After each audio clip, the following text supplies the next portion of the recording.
Hello, welcome to Points of View, a place where we did the unthinkable, giving strategists the uninterrupted time to tell us what they think, and microphones.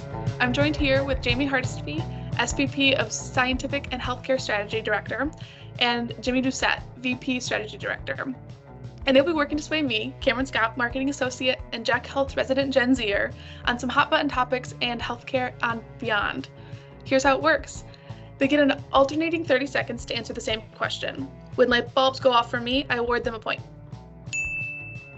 After 3 questions, the team with most points get the prize to put all other prizes to shame. They get a chance to get on the soapbox and speak on any topic they seem fit. 30 seconds, uninterrupted. Should we get started? So our first segment is evolution or revolution, where we're going to talk about some new ideas and movements in science, healthcare, culture, tech, all of it, deciding if they're revolutionary or a step backwards. CES 2024 just wrapped in Vegas. A big theme this year was at-home health monitoring, giving people more access to their health info than ever before. Is this emergence of these types of technologies an evolution or a revolution? Your time begins now. Well, I think it's an evolution, and it's an evolution because I'm not sure we've really tapped the potential of all this stuff yet, except for wearables, which I think is pretty significant. Think about the types of health data we used to have before Apple Watches, Auras, and Fitbits. We had scales and terrible BMI measures and pedometers. And it's all possible now because we have these awesome little microsensors. They're small, powerful, cheapish, and accessible. So last year when I was at CES, Withings brought the in-toilet urine lab, which could tell you all these really cool things on your cell phone about what's happening in your urine. And this year they brought the BMO, which can tell you cool things like AFib and if you have asthma and COPD. So today I'm still leaning proof of concept, but I think we're really close to it being a revolution. You got 2 points there, Jamie. All right, I'll take it. Jimmy, are you ready? I'm ready. Your time begins now. Cool. Well, first off, I'm going to agree with Jamie that it's an evolution, but I agree that it's an evolution from a technology perspective. These devices are following that same trend of getting smarter, more accessible, cheaper, easier to wear, etc. But I do think it's going to revolutionize the way that we as consumers engage with our health and the technology that we have access to, the data that we have access to.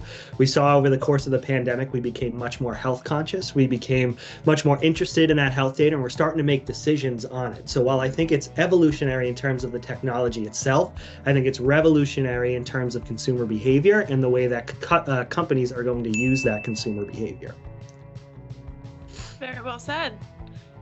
In the first round, we are tied 2-2. All right. Our next segment is in and out.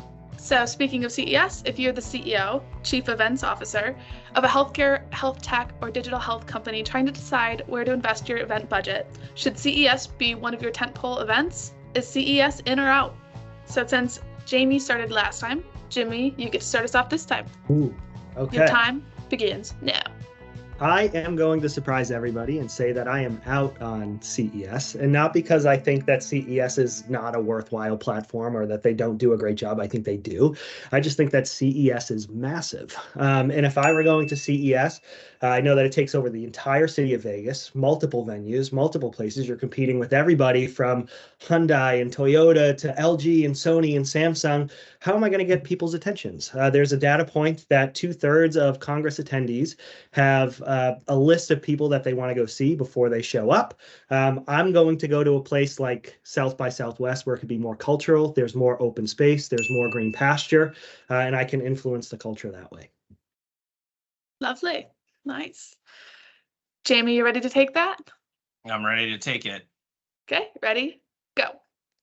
Well, I'm not entirely disagreeing with you, Jimmy, but I do have a slightly different take. I do agree it's going to be really hard to prove ROI for healthcare brands at places like CES, and it's not because it's not a valuable place to go or that it's not worth the investment, but your traditional buyers are not going to be there. What it is about is a place to show innovation, what's possible, what a different version of healthcare and lifestyle might be like. And putting yourself into the middle of bigger conversations that are happening within culture and business. To your point, South by Southwest is equally a great place to do that, maybe better. So if I have to land this place somewhere, I am going to land it on in. because more than ever, I do think that consumers expect healthcare brands to engage people like non-healthcare consumer brands are doing. And I think CES is still a great place to do that. Nice, nice. We round out that segment 5-4. Jamie takes the lead. Well, he needed an extra 10 seconds to do it. So True. This is true. So our final segment today is Into the Crystal Ball. Now, of course, we don't know the future, but you better believe we're going to try to guess it. The question is, Monday, February 12th, morning after, what are healthcare marketers talking about? Jamie, ready? Ready. Begin.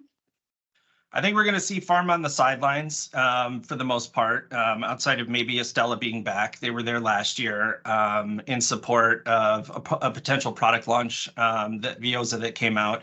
But they're going to be talking about the exact same things that non-healthcare marketers are talking about. And that's because we're people first, soccer moms, Disney dads, and we all just want to laugh and feel something unexpected from a brand that feels authentic and not self-serving. And here's the thing, if that's not the hardest part about marketing and advertising, I don't know what is. But as Jimmy knows, and you know, that is what we do every single day. And we try to tell stories and make and change outcomes and get people to do something different than what they otherwise would have done.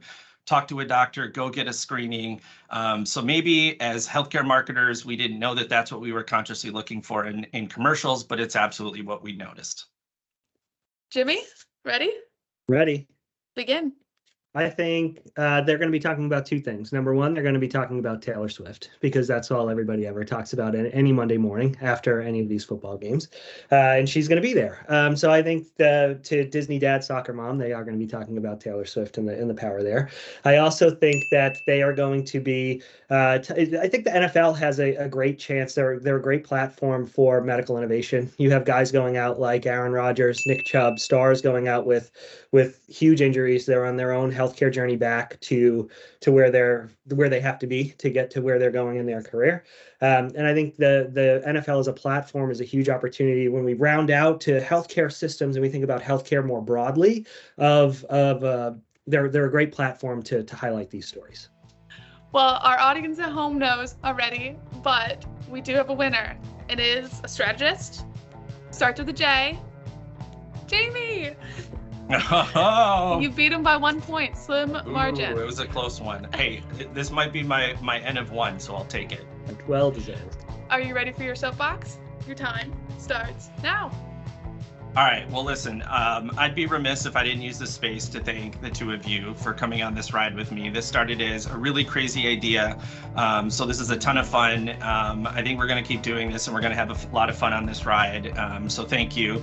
Lastly, I also want to shout out my hometown, Detroit, for the incredible ride this season.